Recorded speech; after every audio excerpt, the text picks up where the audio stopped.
Hello everyone, this is PK Entertainment and we are back again, and here now we have another edition in our ever-going unrated and underappreciated movie review series, and this edition we will focus on the excellent crime thriller Dark Blue. Released in February the 21st, 2003, it stars Kurt Russell, Scott Speedman, Ving Rhames, Lolita Davidovich and Brendan Gleeson, and it was directed by Ron Shelton. And the setup of Dark Blue is that the story is set in 1992 Los Angeles, dealing with the fallout of the hugely controversial Rodney King incident and the days leading up to the trial verdict of that incident. We follow the story of LAPD Sergeant Eldon Perry, brilliantly played by Kurt Russell, who's had to recently defend his partner Bobby Q, played by Scott Speedman, who was in court for the alleged use of excessive force in the previous case. We follow the two cops as they investigate a robbery of a convenience store, and what begins as a straightforward case begins to unravel into something far more complex and labyrinth. Perry learns that there are multiple layers of corruption, bribery, racism, politics and media influence as he continues within this investigation. As the story escalates, Perry finds himself further implicated and threatened, and suddenly finds his life under threat as he faces difficult choices to make. Now, Dark Blue is a terrific cop drama, one of those movies that deals with a deep story that involves morally challenged characters. Every character involved has their own agenda, secrets to uncover, and is willing to do whatever it is necessary in order to keep their status alive. And it makes for a fascinating watch and keeps the movie very unpredictable, and it actually becomes more tense and powerful as it moves towards its climax. It has that real urban, gritty, almost independent feel about it. It's very much more of a deconstructive take on the police force and hierarchy, giving that sense that everything from the bottom right all the way to the top is morally compromised. And it's very typical that this type of movie, we saw a lot of it in particularly the early 90s and the late to early 2000s. I look in particular the likes of Brooklyn's Finest, Training Day of course starring Denzel Washington, Broken City, and Narc starring Ray Liotta and Jason Patric, and that's a superb film, and I will also include that movie later on within this series of reviews.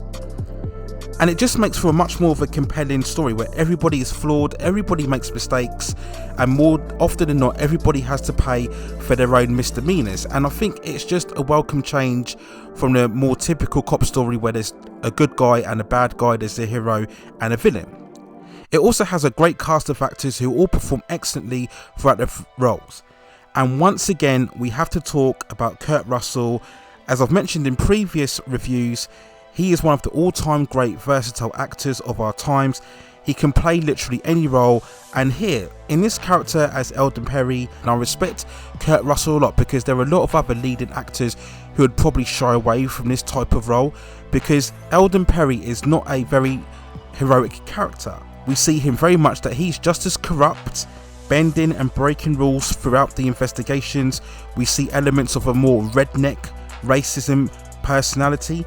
This is at times a very unlikable and very unsympathetic character, and it's a type of role that Russell can play with a certain amount of conviction, and you're still drawn to him and compelled to watch despite the fact that he may not be the most appealing of roles. And it's a very difficult type of narrative that I think some actors struggle to play along, but Kurt Russell can do this, and he's very adept and he's very convincing in any role he plays, particularly this one here. So as I mentioned before, he's not a good guy here. We're not asked to sympathise with this character, we're not asked to understand his plight, but you're still drawn to see what happens overall, and you need a really strong actor to convince in that role, and Kurt Russell does this brilliantly. It's an incredible performance from him, and it shows once again that he can carry any movie regardless of the genre or the tone or direction. He's very well supported by Scott Speedman as his partner, who is a typical more pretty boy, blue-eyed prodigy with a bright future. But over the course of the story, we see that Bobby really is a more nervy, very indecisive personality. He's not as willing to get his hands dirty as what Perry is, and he's much more of the conscious of the movie. He sees the error of his ways. He realizes that he's been covered up and protected a lot throughout his career, and he comes later on within the movie to realize that what is happening within the police force is not true, and he initially wants to make up and make amends for his actions. There's a connection between him and Lolita Davidovich, who is the main prominent female interest without this film, and she has a very casual relationship with Bobby, but she's also conflicted because she's ordered to get information on him and investigate him because she works under the assistance of Police Chief Hayland, who is played with a strong conviction by Ving Rhames. Yet another compelling performance throughout this movie, and I think it shows once again that Rhames can be a good actor despite all of the more action orientated movies that he's been involved in. And as Police Chief Hayland, he's very much of that dedicated, committed role, as he has aspirations to become the first black chief police of the Los Angeles Police Department, and he faces good opposition from Brendan Gleeson in another great performance as Farmita. He's very much a corrupt high figure within the police department. He's the superior boss to the two police officers, and we see that he's that real kind of cynical, hardened, no nonsense boss who will do whatever it takes to get whatever he wants, and he's got no real emotion or attachment to whoever is attached to him. He will absolutely do what's necessary in order to protect his position and status, and it's a very powerful, I think, and intimidating and imposing performance from Brendan Gleeson, and he does very well in the role. So all of the actors perform superbly throughout this movie. There isn't really one, I think, inferior or bad performance, and all of the kind of chemistry and dynamic that they share within each other really makes the film far more interesting to watch. So Dark Blue is overall a very strong and a very multi-layered and complex cop movie, but for me it's really elevated in the climatic act where we see the full chaos of the LA riots, as we get the full verdict of the Rodney King incident, and we see the city really go to hell and it burns throughout, and we see Perry racing from his life as he's driving through the riots. It's an absolute intense and very vividly staged sequence that has you on the edge of the seat the whole time. You're not really quite sure how it plays out. We see Perry driving through the streets as people are looting shops and they're throwing objects, they're shooting through his windscreen, they're assaulting and battering other people walking around the streets.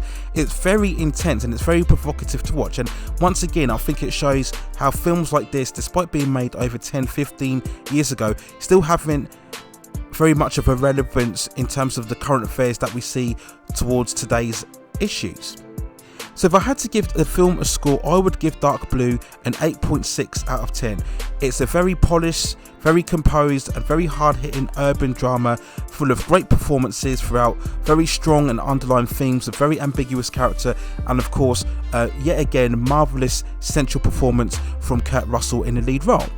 Now when we go on to the release of Dark Blue, on a budget of 15 million, it sadly only managed to gross 12 million at the box office. Now I think this is primarily because when you get this type of movie where nothing is clear cut, there's no good guy, there's no bad guy, it won't really appeal as such to the mainstream audience, as opposed to if you had much more of a straightforward narrative where you had the good cop trying to chase the bad killer or the psychotic killer. There's no real protagonist that the audience can really latch onto, or antagonist that the audience can really go against. So when you have this much more of a conflicted, ambiguous movie, it's very more difficult to sell it towards audiences, and I think that was probably the reason why Dark Blue probably didn't succeed as well at the box office. Now it probably wasn't as groundbreaking either, because we've seen so many cop thrillers from the mid to late 80s right the way through to the 90s and 2000s, where we get this type of much more of a darker, deconstructive tone, as I mentioned before, about the police department and bribery and corruption. So maybe audiences felt that they'd kind of seen this movie already, so it was very hard for it to kind of stand out in the crowd. And as we were going into the early mid 2000s at this point, we were very much veering towards the more CGI blockbusters and superhero movies, so a very dark movie like Dark Blue will find it difficult to succeed at the box office. So that's primarily the reason why I feel it really didn't get the attention and deserve, because it's still a shame, because Dark Blue is a really compelling and dark, gritty cop drama full of great performances, and definitely it's a film that I believe deserved more recognition in its box office release, and it's definitely a movie that is unrated and underappreciated. So those are my thoughts and feelings and review on Dark Blue. Let me know what you think in the comments below. If you have seen the movie, What do you think of it? How do you think it compares in the overall film career of Kurt Russell?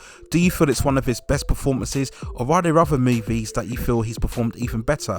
You can check out my channel for another review of another one of his great performances in Breakdown, and I will leave the link to that video at the end of this video as well. Please also hit those like and subscribe and notification buttons and help me grow this channel and provide you with more content and more movie reviews like this. If you have any other suggestions as a film that you feel deserves more recognition and appreciation post its release, let me know in the comments, and if I've seen it, then I'll provide a review for that as well. So that's it for now. Take care of yourselves, stay at safe distances, and I will see you very, very soon.